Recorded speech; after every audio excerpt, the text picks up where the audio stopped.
In the 1930s, a group of photographers set out across America to document the face of a suffering country.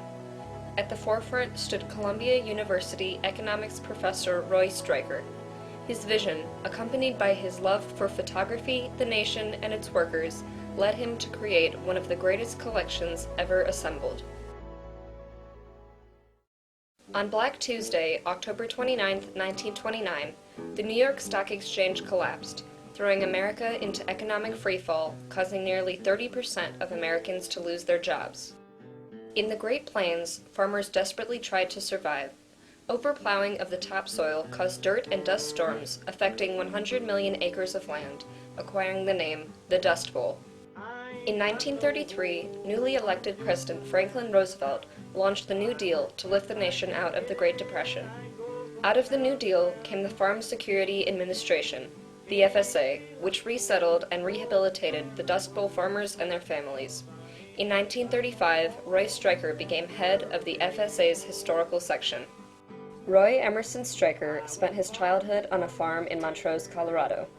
The son of populist parents, Stryker developed a strong respect for the land and its laborers. Stryker's family prayed together at night, and his father led the prayers, saying, "Bless the subsistence farmers and damn Standard Oil."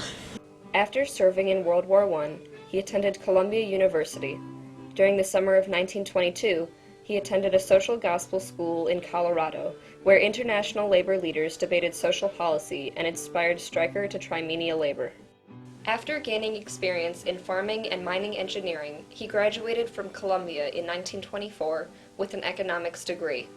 Living in New York, Stryker became interested in documentary photography, recognizing its potential social impact after viewing Lewis Hines and Jacob Riis's photographs of urban slums and poverty.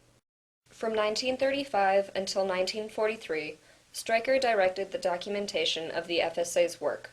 He enlightened the public's vision of the New Deal's programs through the then innovative medium of photography. Our job was to introduce America to Americans. The 1930s were known as the decade of photography. Before, photographs were for family portraits and landscapes, but by the 30s, they became a thoughtful tool of communication. Prominent picture magazines, such as Life and Look, emerged, using photographs to enhance their stories.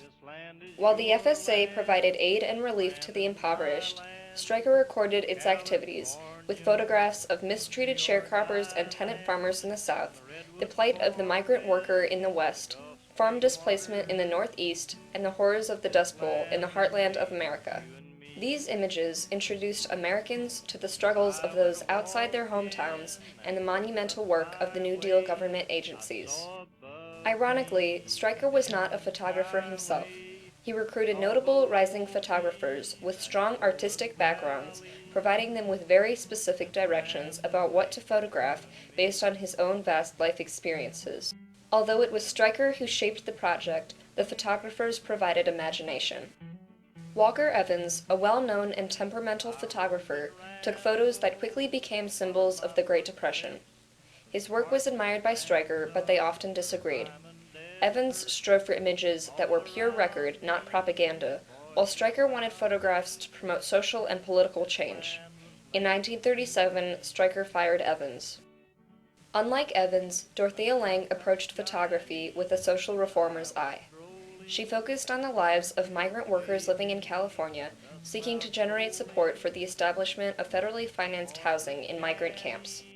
In California's Imperial Valley, Lange met migrant worker Florence Thompson with her 6 children. I saw and approached the hungry and desperate mother. I do not remember how I explained my presence or my camera to her, but I do remember she asked me no questions.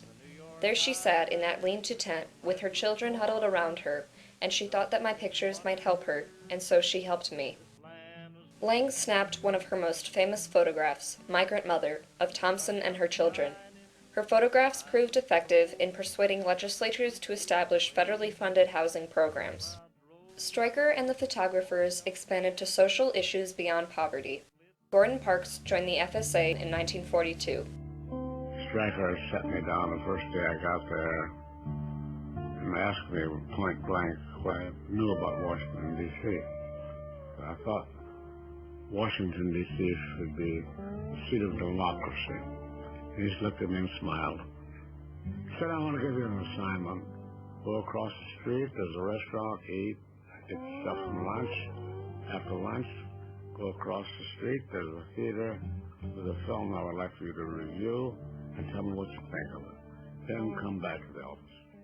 When finished, Parks returned to Stryker. I said, well, how did it go? I said, I think you know I'd win. He said, yeah, I know I'd win. I said, what are you going to do about it? I said, I don't know. What do I do about it? He said, well, what'd you bring that camera down here for? Stryker directed Parks to a black charwoman, Ella Watson, working late in the office one night. Parks struck up a conversation. She began to spill out her life story. It was a pitiful one. She had struggled alone after her mother had died and her father had been killed by a lynch mob. Stryker's teaching and Watson's stark truthfulness allowed Parks to tell the story of intolerance through his most recognized photos. The FSA was an agency lacking strong support. Its programs were viewed by many as un-American, violating their idea of the free market and inspiring many to protest. People didn't believe that things were as bad off as they were in some sections. People who were comfortably off in New York City attending art galleries and things like that went to the exhibit of the FSA photographs and just dismissed them. This can't be happening. This is America. What are you talking about? This is nonsense. This is a communist effort to bring down the country.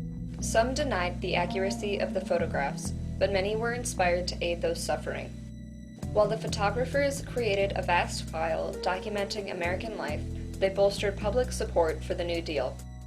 President Roosevelt fought to preserve the New Deal, making it the focus of his 1936 election campaign. After his re-election, Roosevelt's New Deal and Stryker's photographs had a reprieve. Stryker's photographers produced over 250,000 images. By capturing so much of American life, the pictures successfully raised awareness of social issues.